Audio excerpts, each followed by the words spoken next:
হরে কৃষ্ণ। মহাপ্রসাদ চ্যানেলে আপনাদের সবাইকে স্বাগত। আজকে আমি আপনাদেরকে সাবুর পোলাও করে দেখাবো। সাবুটাকে আমি পরিষ্কার জল দিয়ে 2-3 বার ভালো করে ধুয়ে নিয়েছি। এবার আমি আর একটু জলে সাবুটাকে 2 ঘন্টার জন্য ভিজিয়ে রাখবো। এক্ষেত্রে জলের পরিমাণটা খুব সাবধানে দিতে হবে।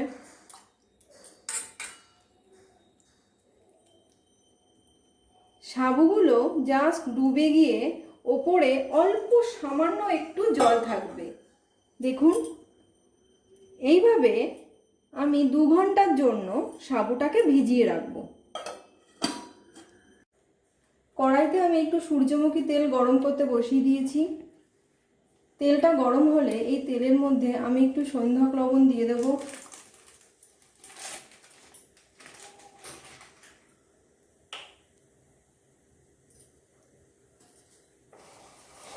সন্ধ্যক লবণটা দিয়ে একটু নাড়াচাড়া করে এবার আমি এর মধ্যে কিউব করে কেটে রাখা পনিরগুলোকে দিয়ে দেবো।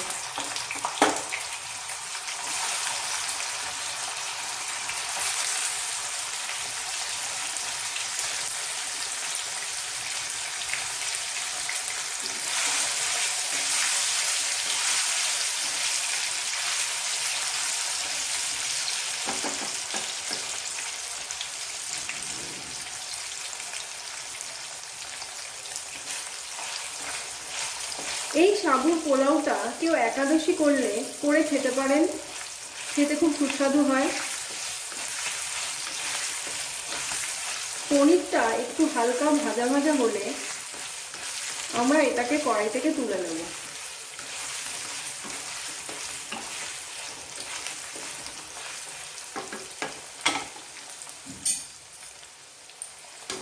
হয়ে গেছে পনির আমাদের ভাজা।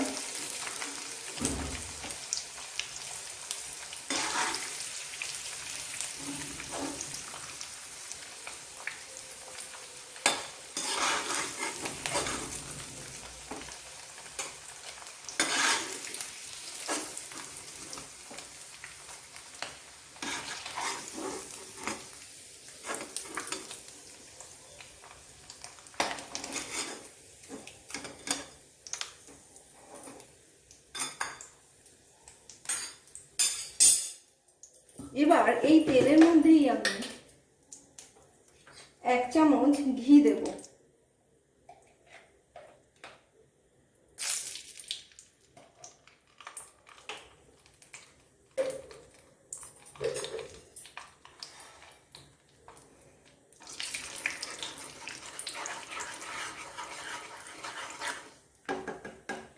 ঘিটা একটু গলে গেলে এখানে আমি একটু জিরে দেব ফোড়নের জন্য।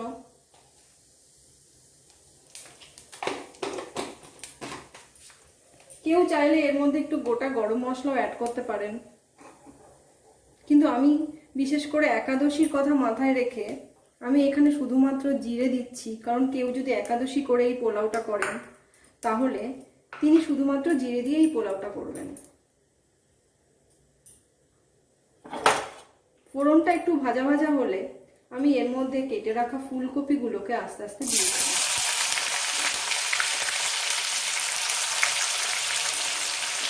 গ্যাসের আঁচটা একটু কমিয়ে নিতে হবে। ফুলকপিগুলো আমি আস্তে আস্তে কড়াইয়ের মধ্যে দিয়ে দিচ্ছি।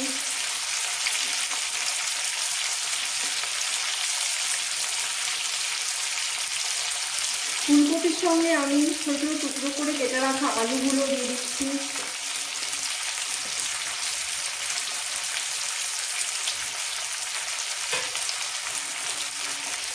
আর একটু সন্ধ্যক লবণ দেবো এর মধ্যে।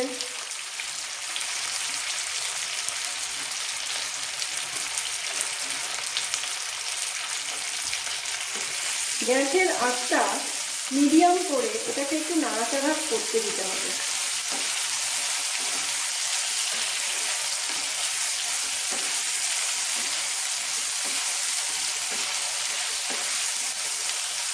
এইভাবে একটু খুন্তি দিয়ে ভালো করে নাড়াচাড়া করে একটু ঢাকা দিয়ে এটাকে 2 মিনিট রাখতে হবে। বাদে কড়াইয়ের ঢাকাটা উঠিয়ে এর মধ্যে আমি একে একে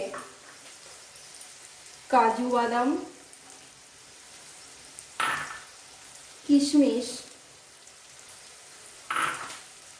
কাঁচা লঙ্কা কুচি আর মিশ্রি, এই সব উপকরণগুলো একে একে দিয়ে আলু আর ফুলকপির সঙ্গে সব উপকরণগুলোকে ভালো করে মিশিয়ে দেব।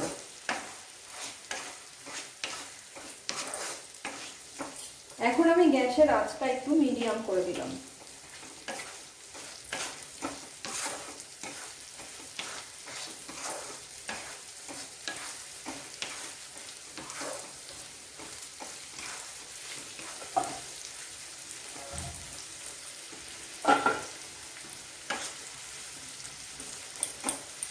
এইভাবে বারবার নাড়াচাড়া করে আবার একটু ঢাকা দিয়ে রাখবো 1 মিনিটের জন্য।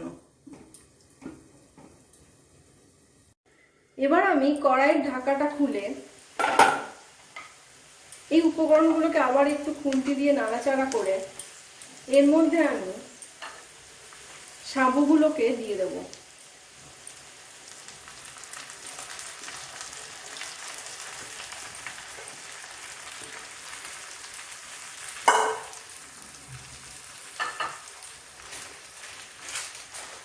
আর ভেজে রাখা পনিরগুলোকেও একে একে এর মধ্যে দিয়ে দিলাম।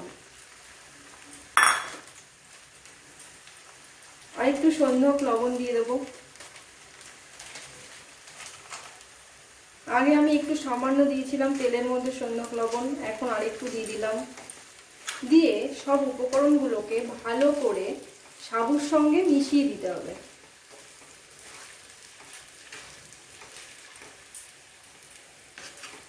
গ্যাসের আঁচটা আমি মিডিয়াম করে নিলাম, আমার আগে লো করা ছিল।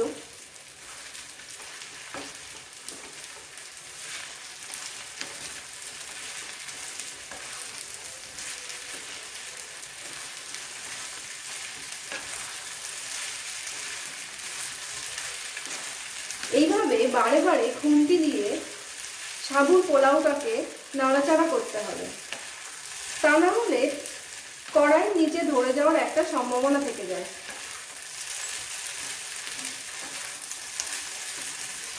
ব্যাস, আমার ভালো করে সাবুর পোলাওটাকে মিশিয়ে নেওয়া হয়ে গেছে।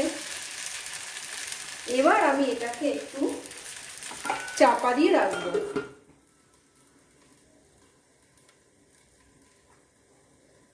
এইভাবে চাপা দিয়ে দিয়ে রান্না করলে সাবুটাও আমাদের সেদ্ধ হয়ে যাবে এবং পোলাওটাও খেতে অনেক বেশি সুস্বাদু হবে।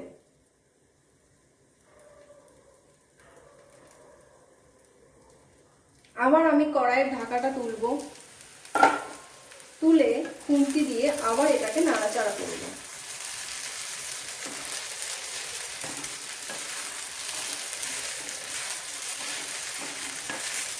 এইভাবে মাঝে মাঝে ঢাকা দিয়ে আবার ঢাকা তুলে খুন্তি দিয়ে নাড়াচাড়া করতে হবে, তা না হলে সাবুটা কিন্তু তলাতে ধরে যাবে।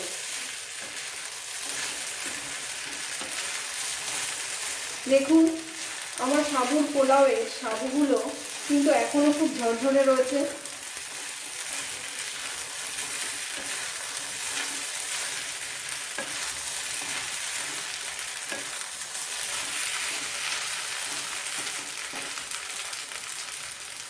আবার আমি এটাকে আরো 1 মিনিটের জন্য ঢাকা দিয়ে রাখলাম।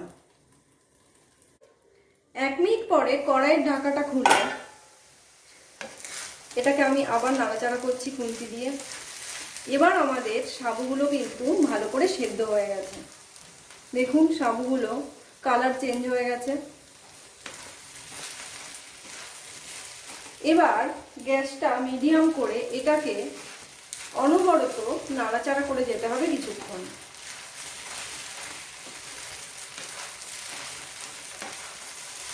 এইভাবে উল্টে পাল্টে নাড়াচাড়া করতে হবে।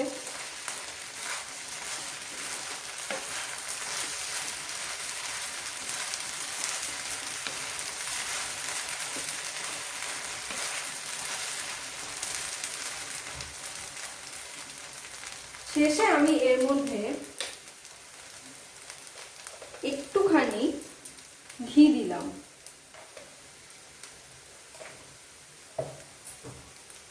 এবার ঘিয়ের সঙ্গে পুরো পোলাওটাকে ভালো করে মিশিয়ে দিতে হবে।